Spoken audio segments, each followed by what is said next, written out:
YouTube, and welcome back to my channel. My name is Keh-me and you are watching Milano Doll here on YouTube. Today's video is going to be a long-awaited how I got an A star in A-level psychology. So the first tip I'm going to talk about is how to revise. If you guys have not yet watched a video I made about 2 years ago now, it is a how I study for A-level psychology. I recommend you go watch that because it talks about specifically the revision of it. I'm going to put it in the cards this side or this side for you guys to go watch. But the main thing I want to focus on in this video in terms of revision is making sure that you revise through study plans. Psychology isn't necessarily essay based in the sense where you get to present an opinion of a certain question of a certain topic. Instead, it's very scientific in the essays that it requires you to write. So you have the benefit of literally memorizing essays, and that is the reason why making your revision guides in quick bullet point forms of this is my AO1, this is my breadth, this is my depth, these are my 4 AO3 points. You can literally just make that and constantly revisit it and memorize it, and then you'll be in a position where you'll be very prepared for any essay, any topic when going into your exams. This year and the following years don't have the luxury that I had where we had advanced information, which makes psychology a little bit more harder because of the content you're going to have to memorize. So saving yourself the time of trying to gather every little bit of information in every single topic, create a essay plan and only put in the points you're going to need for your essays. Just wanted to clarify what it would mean and what it would look like to have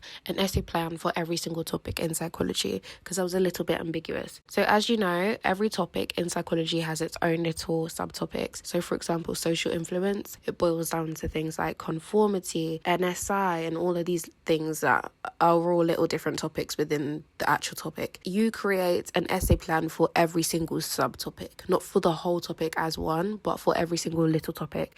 You can do this by using your textbook if you have one, or literally just going on physics and maths tutor, because it breaks it all down. Pretty much your book is literally a double page spread of AO1 and AO3. All you have to do is condense that information into the bits that you do need, put it on a flashcard, put it on a sheet, put it on anything and memorize it. Now you may be wondering, well, how is this going to help me for 4 markers and 6 markers? It will help because you will have everything you need to know for that specific topic or subtopic. So if they ask you, oh, explain the behaviorist approach, 4 marks, you know your AO1, so you can easily do that. Or if they ask you the opposite, AO3, outline a criticism of the biological approach, you can easily do that too because you know your AO3. If you do not have time because you've not been making revision and essay plans from year 12 and you don't have time to be making everything from AS content, then stay tuned for advice I have, and I'll get into what you can do instead to have like a revision plan type of thing. So this is an example of one of the essay plans I did for schizophrenia, biological explanations. As you can see on the bottom here, I have my main 4 evaluation points. The 5th one here is just one of those easy evaluation points based on research methods that you can just slap in anywhere and add it onto any of your other main 4 ones just to develop it slightly more. I'll talk about that more in depth later in the video. However, if you look up here, you've got my AO1s, my neurocorrelates and dopamine hypothesis. All of these things are my AO1s. And then I have AO3s, mini AO3s for things like adoption studies that are AO1s and things like that. Just because in psychology, they tend to ask for an evaluation point for a study that you may have learned in a topic. So I used to just keep these mini small ones just in case they would ask me to evaluate a twin study, for example. This one is a little bit packed because anything based off of biology and psychology there's a lot of information. So something more simple would be this one. As you can see here, I've got my AO3, my main 4 ones, and then up here I've made it clear this is my depth and this is my breadth.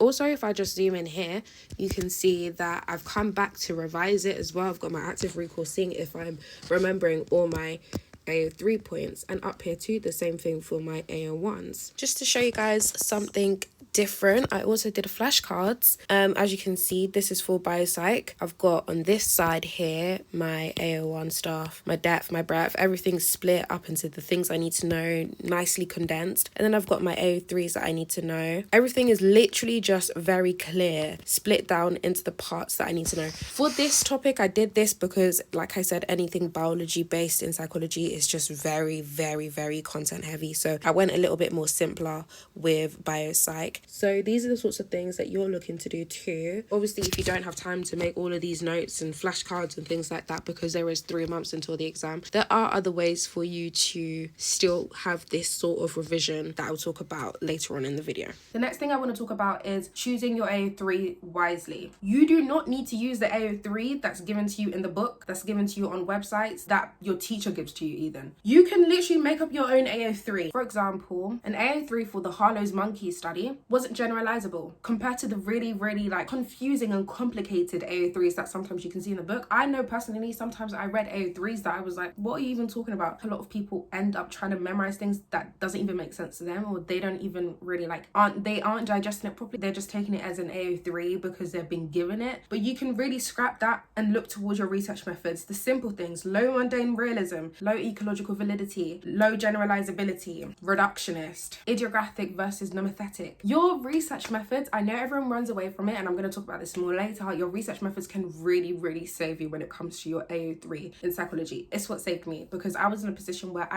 for each topic, I'd only really remember like 2 or 1 sometimes AO3 that was proper detailed and heavy. It put me in a really good position because I wasn't having to memorize so many different statistics, so many different studies. Like, it can get really, really a lot when it comes to the amount of studies that you have to learn in psychology. Do yourself a favor and minimize the amount that you're going to have to remember. There are some studies you just don't need to know. Cut down on it and use other AO3s. I got an A star. I didn't hone in on all of these different types of studies that criticize and disprove a certain research. So you can do that too. And they help you in the long run because you need to know them for research methods. So it just cuts down the amount that your brain has to store and remember. Just to quickly clarify, you cannot just write in your essay, this isn't a good finding, because it is reductionist. You have to actually explain it and develop it. You have to say, why is it such a disadvantage to the study and to the findings? How does this affect the conclusions? How does this affect then the theory and all of these things? You have to